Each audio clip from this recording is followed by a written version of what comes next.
welcome to Musician Coffee House. This is Grace Pack.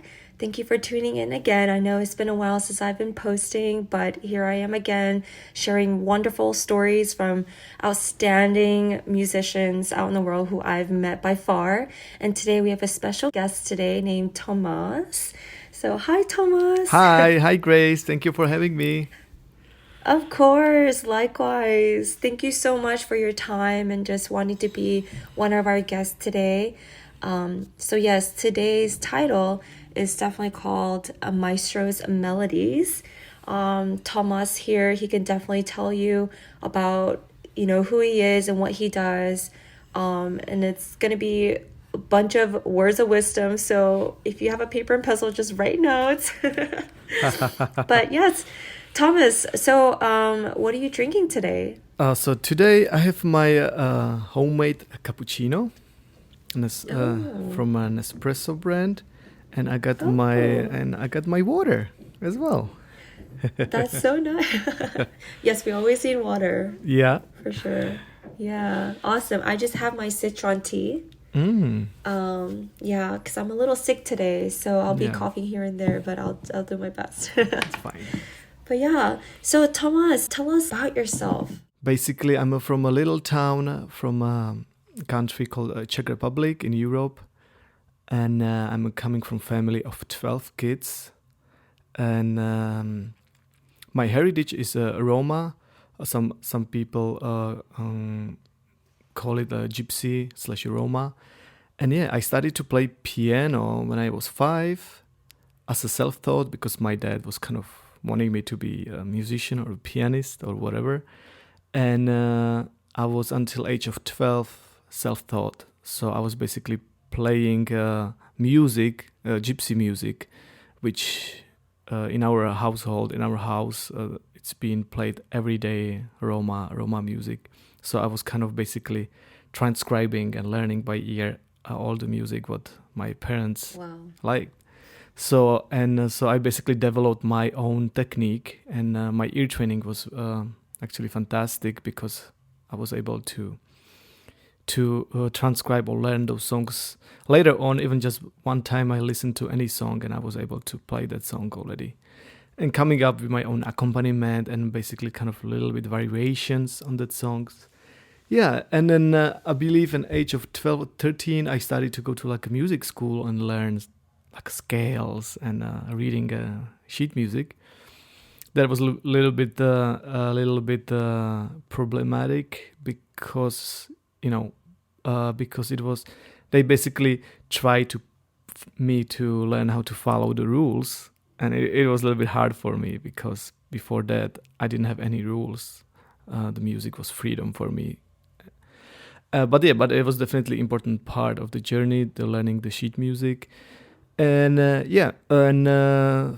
fast forward, then I went to the music conservatory, where I was studying for 4 years. My major was classical piano, even though I was improvising as a beast. But I fell in love with Chopin in the age of 16, I think, and I wanted to pursue the classical, or learn as much as possible about classical world.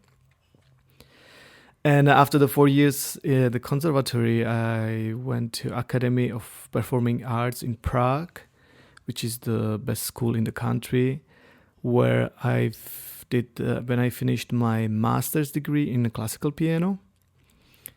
And after I graduated there, and I got a scholarship into Berkeley in Boston, surprisingly with the majoring in CWP, which is Contemporary Writing and Production. And that's where we met as well as friends, right? Yeah. We did. We sure did. And I graduated in 2017. And right after graduating, I moved to LA. And now I'm in LA already for 7 years. Oh my goodness, 7 years. And I have 2 kids now, 2 small kids. My son is 5 years old. So cute. Thank you. My daughter is 3 years old, and I perform, I compose, I write, I arrange. I'm arranging music for different different genres, different projects. Yeah, and I think I could say I'm living my dream. I live my dream. Yeah. Wow. That's so, so amazing. And I just have to go back to when you said you grew up in a really big family, so you have 11 other siblings? Yes, that's right. Wow. And does all of them do music too, or? All of them, I could say they are musically talented, but nobody decided to pursue music like a professionally. Even though my younger brother, he plays piano, but he never studied piano anywhere. My sisters dance and sing. They are very good in singing as well. But again, never studied anywhere, never learned music like officially. Oh wow. Okay, so you're the only one that kind of pursued that route, right? That's right, yeah. Oh wow. Okay. That's amazing. And yeah, so we did meet at Berkeley. I believe it was through a project that you had, and I believe it was Songha who needed a substitute, so needed me to like play over a cello part that you needed. I remember meeting at you like this small studio 160 building, and that's when it all started. So that was really nice. And then from then we just kind of like kept in touch here and there. Yes. I remember when I moved to LA for an internship, I was rooming with Amira. Yeah. And then we were gonna go visit you, but then I think our times like didn't match up because like we were kind of far off. Yeah, So yeah. like, no.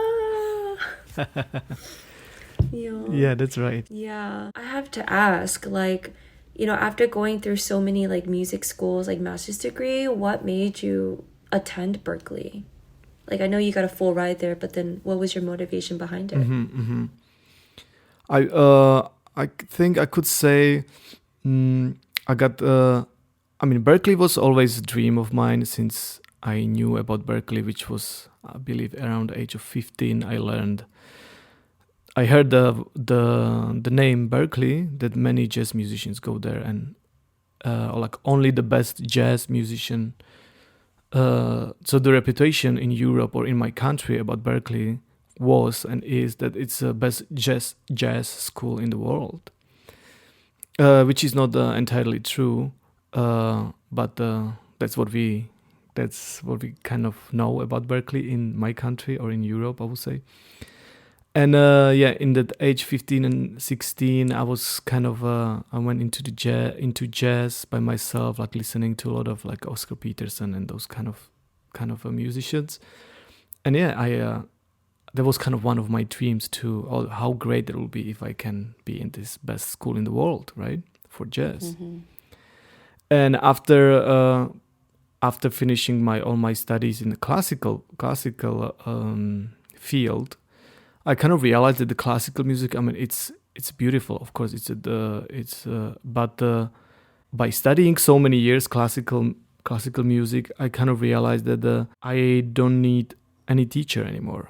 Or like if I want to learn Mozart piano concerto or Tchaikovsky, which I never played, I have the score for it. There's nothing it can get wrong because I can download the score and I can learn it by myself, and that's it. And by going through so many teachers, and so you would kind of know all the problems what you have to look out for, and all the technique issues, and if there is some technical issues, kind of how to practice it already, how to make it overcome the issue. And so I was looking for a way what else I should learn in music, and Berkeley was the answer. And I tried the audition, and it worked. That's amazing. Wow, awesome. You also mentioned that you found your inspiration of music through your father. Basically, my father was kind of, as a kid, I honestly, I don't believe that any of 5 years old enjoys music or loves music or loves to practice. It's like they might kind of like it, but I don't think that's what 5-6 years old kid enjoy. Like, honestly, I think they enjoy playing games or like playing with their toys, and if they practice, they might like it, but they're not really. I didn't honestly like it, but I was pushed to it, right? So you need somebody to keep you consistent in your practicing or whatever you're doing in your music right. journey. And that's why the parents are very important, right? To look over you and just remind you that you gotta practice, or you gotta just have fun with that instrument, whatever you do. And that's how you develop something what is very important in the musician life, is the music ethic, right? And being consistent and be consistent in whatever you do, and you can apply all those rules basically on anything you do in life, not just music. And so now I can be thankful to my dad that he was kind of pushing me to practice, and to always be at the piano. So in the sense, my dad was the inspiration as well. Awesome. And then how about your mother? Was she supportive in your music journey? I will say yes. They were always both of my parents were supporting me and trying basically trying to support me in whatever I do. And at the beginning it was kind of their dream, right? Their dream to, because when you are 5 or 6 years old, you probably don't want to be a concert pianist, you probably want to be a firefighter or a policeman or something like that, or superhero. Yeah. But then it slowly becomes your dream as well, For sure. Yeah, that's amazing. I think that's amazing that you come from a family who supports your dreams and who have made you consistent in your music journey as well. That's amazing. How was your music journey like during the pandemic? Did you have to go through anything that any obstacles, or was it actually beneficial for you, or? Surprisingly, I would say that the COVID was beneficial for me, because it didn't actually. I would say 60 to 70% of my work, what I do nowadays, I would say after Berkeley or after moving to LA, is work from home, which is great. And actually during the COVID, it actually became more beneficial and more often, because we couldn't go anywhere, right? We couldn't go anywhere, so a lot of work as far as writing scores or orchestrating or writing music in general is been done basically from my little studio here at home. Yeah. And so for me it was I got actually more busier than before. Yeah. Yeah. Gotcha. So you work from home, so meaning that you get to spend with your kids a little bit more at home. Yes, that's what I love about that's why I call it the dream came true, because I'm on my own schedule basically. I can work anytime I want. I'm home with my kids, with my wife, so I'm always on the side, So it's not like that I'm somewhere far away for a long time and I don't see my kids growing up.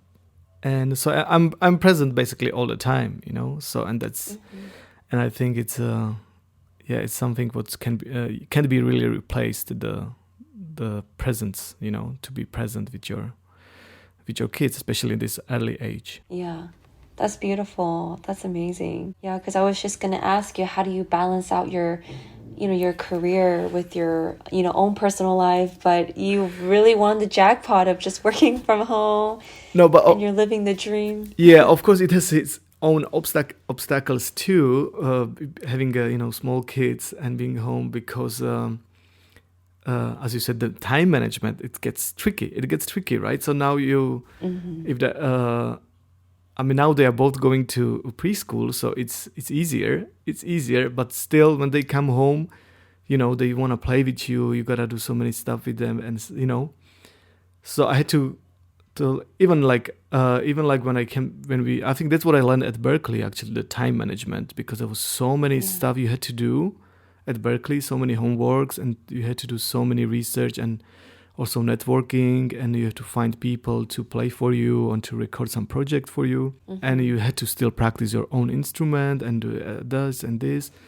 So I think I learned a lot about the time management. So, and as of right now, I kind of find out, as you get older, then your body kind of stopped to work, or like it doesn't work like in Yeah. your early 20s, it's all like gaining weight, and you feel like it's hurting, your back is hurting and stuff. So you gotta start like working out and stuff. So Yeah. after the kids, I kind of adjusted my schedule totally in a little bit weird way, where so I wake up super early. I wake up like 4:30 Wow. a.m. Yeah, I know, every day. Monday to Friday. Saturday I get to sleep in, but Sunday I wake up early because I go to church. Yeah, so I wake up early, very early, and I go to first thing what I do, I go to gym at 5 a.m. I have a class 5 to 6, and it just works because they are still sleeping at home, so I do my own like self-care done in the morning when everybody's sleeping, and then I come home and I'm like full of energy, and that's kind of my I will say mental health as well, not only physical but mental health kind of procedure, or how would you call it? Yeah, no, for sure, for sure.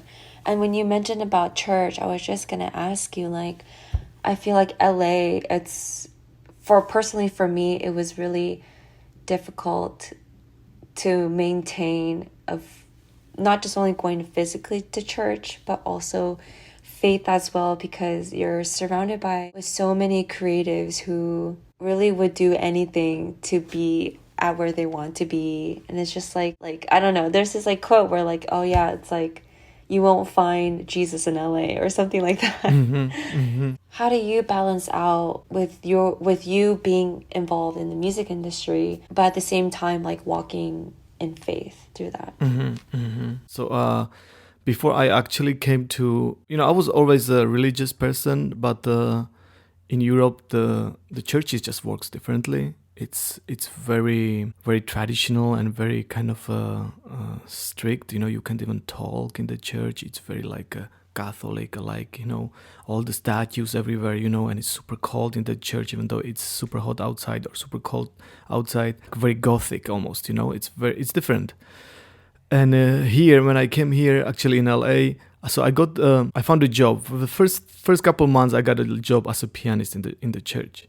It was very small church, and it is very small church. So I first started as an accompanist, like every other week. I've been in the same church since then. It was since 2017, late 2017. Slowly, after going week by week, for me, as English is not my first language, it was more harder actually to understand the scripture and the everything of the word, right? The Lord's word. And but slowly you get into it, and surprisingly, the music is the music is the reason. The Christian music is the reason what deepened my faith, like in general, So now I'm a musical director at the church. Now we have a band there. I have a big band, or like big band. I have a band. I have singers. We play all the CCM beautiful music. I just found myself there so much. I think the fact to like have a faith or believe in something, whatever it is. I mean, it doesn't have to be. You don't have to be Christian. You can be any other religion, but just the believing in something and having faith, it's very important part of life in general, because people get easily lost if they don't have something, let's call it superficial, what you can't really touch, or what you can't really feel, or like, you can't feel it, you can't really touch it, you can't touch Jesus with your hands, right? But something is there, something is there.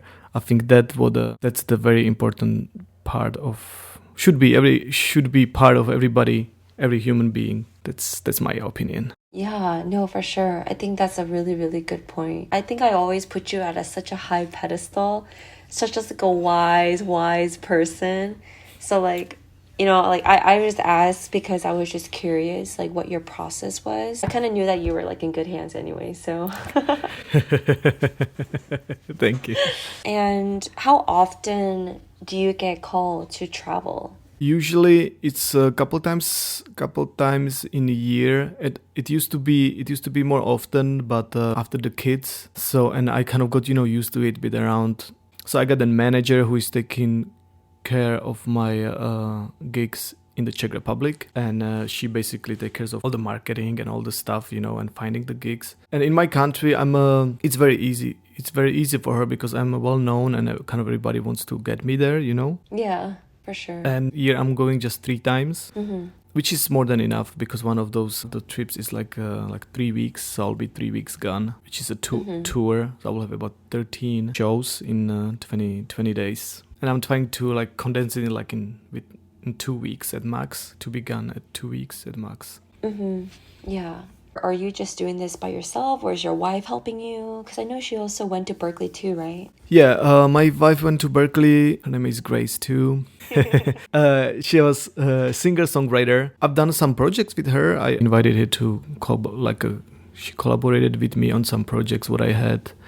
But yeah, I got the manager for Czech Republic. But as far as here in US, I do most of the stuff just surprisingly, just from the networking what I developed, what I made at Berkeley.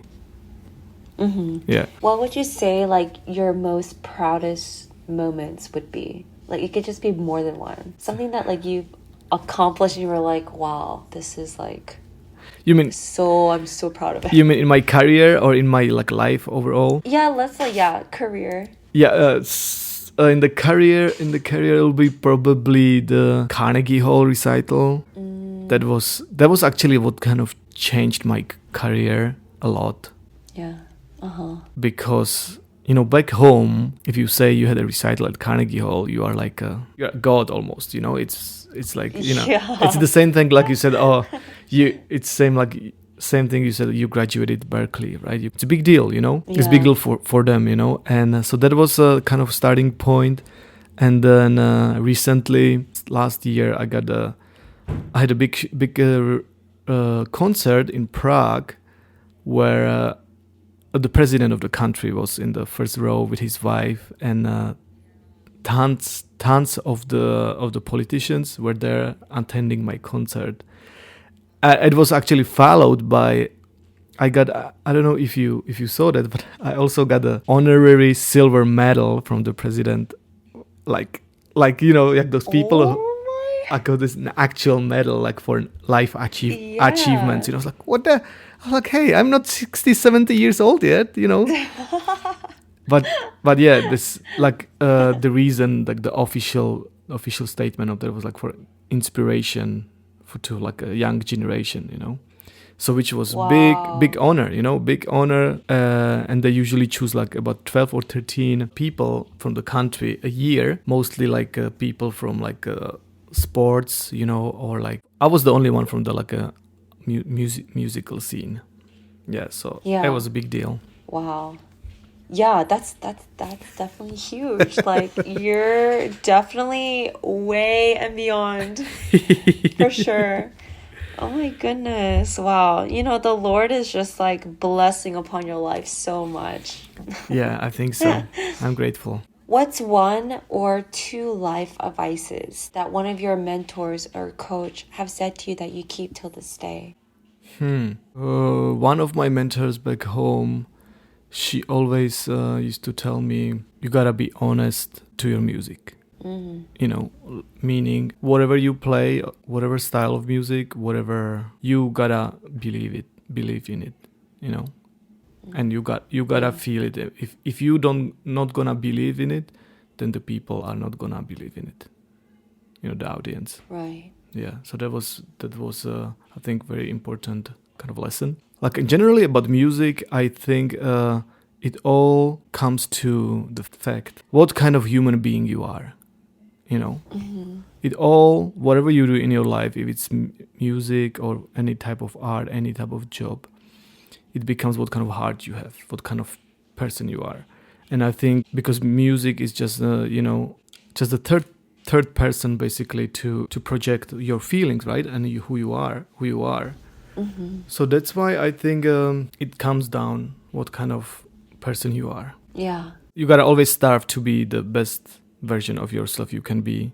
Honest person and humble, being humble, being honest, being like hardworking, and more like spreading love than hate, right? I know it sounds like a cliche, but it comes to the small, like a little details, like, smiling at people, and saying thank you to people. And, those little, I think, little acts, they always count, Yeah, For sure. that's what I feel. Yeah, that's beautiful. Yeah, it's always like those small things that can really change into perceptions, even like the slightest smile to somebody. Or yeah, I truly believe that taking care of yourself should be like a main priority, because your audience can feel that from you. Music to the musician, it's like in one, and like if they hear that, yes, you might be playing everything spot on, like correctly, but then if the musician is not present with the music, they can definitely notice that. And there's like this this detachment for sure. So I like how like you pointed that out, because that is really important. Yeah, totally. Awesome. And I know you said that, you're living your dream goal right now, but is there like anything more that you're like seeking to achieve, like career-wise, or it could be like life too, like personal life? Yeah, I think as far as career, there is so many goals you can have. It's probably never ending, unless you are like John Williams. You are like 90 years old and you got like 40 Oscars and 40 Grammys, and like, oh, my goal is to have 45 or 42 of them. It's just kind of endless, But yeah, of course, those goals are like, I think goals are very important of the journey of like your like a development, and because that's kind of what motivates you as well, right? To work on your craft more and more, right? If you kind of don't set those kind of I always say impossible to reach goals, then you kind of become lazy, right? And it's like, okay, I already did it, so whatever. Yeah. But if you say like, hey, I want to win Grammy, and I want to win Oscar for my music, or like it's just the vision. You gotta have just the vision, right? Vision, which might sound impossible. And I like what Elon Musk said. I don't know if you like Elon Musk, but I do. Oh yeah. What he said. He said, I read somewhere. He said like, I know that in like 30 years or in 20 years, we'll be going to Mars for like a vacation. That's what he said. He said like, I don't know how I'm gonna do that. I don't know yet, but I know that it's gonna happen. Like I don't know how I'm gonna go there, because we don't have the resources for it yet, but I know it's gonna happen in 20 years. It's like that's basically the vision, right? And you gotta have faith for it, right? So let's say my vision will be, I know that one day I will be standing at the Oscars stage, and I will say thank you to my parents and to my to my wife and my family to being with me on the journey and holding that Oscar, right? How am I gonna do that? I never wrote music for a movie yet, I don't know how am I gonna do that, but I know it's gonna happen, having the faith for it, and just thanking God already for that thing which didn't happen yet, but kind of happened in the vision. You know what I mean? Yeah. Yes, I do. I exactly know what you mean. Like I said, words of wisdom, and I hope you all wrote that down. Thank you, Elon. Yeah. But awesome. And, before we end our episode, I do want to ask you just one last question, which is like, what do you hope to see more within our music industry? I wish that the melodies come back to the music. I think music scene and overall missing or lagging on like beautiful melodies. It used to be, back in the days, and nowadays it's more.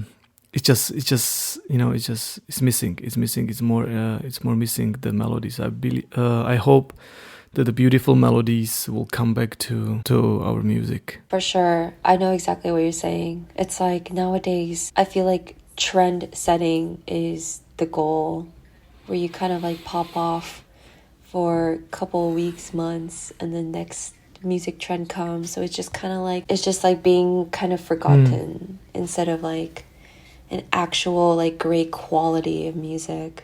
Yeah, I don't know if you watched the Netflix show about Michael Jackson and doing the song "We Are the World."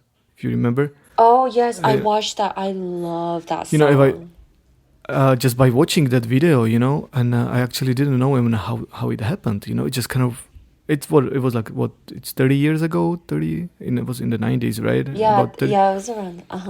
Like nowadays, nobody does that, or like I don't know. I can't imagine like Drake and I don't know, Taylor Swift and all those like top names get together and write a song like this, or like sing a song like. Yeah. That would be, I would love to see something like that, nowadays, with the biggest stars, worldwide stars like Ed Sheeran and everybody, who worldwide stars, and to put together something together like that. It's missing too, it's a music for a purpose, for a cause, for deeper purpose, not just numbers, as far not the followers numbers or views or dollars, but it's just for the good reasons, For sure. There is like importance of when it comes to, numbers and money, but I feel like the most important factor, the quality of music, is definitely missing. And when I watched that documentary, first I got really sentimental because I was like, wow, like that era, that time, that was like just I just felt like there were like music was so transparent, so beautiful. It was like it was such a beautiful, well documented and like collaboration, because these were people who like took out of their busy time to do for this one good cause because they knew it would be worth it, and like they love music at the same time too. It's like it was amazing. Yeah, it was great. Well, Thomas, thank you so much for joining us for Musician Coffee House. It's been a pleasure just speaking with you and sharing words of wisdom, your artistry and such. I believe like I will like definitely, if you want to hear some of his performance on the piano, his Spotify link will be down below and etc. So thank you so much, Thomas, and tell your kids I said hi, that Auntie Grace said hi. Thank you so much. Thank you for having me. It was a pleasure to be here talking to you. Yeah. All right. Thank Take you. care. Thank you. Bye.